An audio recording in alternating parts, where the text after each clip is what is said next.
భారత ప్రజలని టూరిస్ట్ వెళ్తే అక్కడ ఉన్న వాళ్ళని వీడు ఏ మతము ఏ కులం అని చెప్పి బట్టలు ఇప్పించి చూసి కాల్చి చంపారు. అందులో ఒక ముస్లిం సోదరుడు కూడా ఉన్నాడు. అక్కడికి మన ఆంధ్రప్రదేశ్ నుంచి చనిపోయినటువంటి కుటుంబ సభ్యులు ఏం చెప్పారంటే, వారు చెప్తుంటే మనకి టీవీ కూడా చూడలేనటువంటి పరిస్థితిలో ఉన్నాం.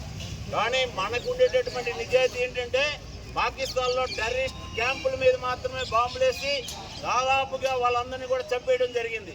కానీ వాళ్ళకు ఉన్నటువంటి నిజాయితీ ఎంతవరకు ఉందో మీరు ఆలోచించండి. వారు ఎవరి మీద వేశారు బాంబులు? ప్రజల మీద వేశారు బాంబులు. అంటే వారికి చట్టాలు లేవు, వారికి గౌరవాలు లేవు, వాళ్ళు దేనికి కట్టుబడి ఉండరు, దోపిడీ చేయటమే చేస్తుంటారు. కానీ ఇవన్నీ జరిగిన తర్వాత కాంగ్రెస్ పార్టీ వాళ్ళు ఏం చేశారంటే, ఇక్కడ మనకి కాశ్మీర్లో 26 మంది చనిపోయిన తర్వాత 2 గంటల తర్వాత కాశ్మీర్కి సంబంధించినటువంటి కొంతమంది సానుభూతి పరులు పార్టీలు చేసుకొని కేకులు కట్ చేసుకున్నారు. మీరు అందరూ చూస్తుంటారు టీవీలో. అంటే కాశ్మీర్లో 26 మంది చనిపోతే వాళ్ళు కేకులు కట్ చేసుకున్నారు.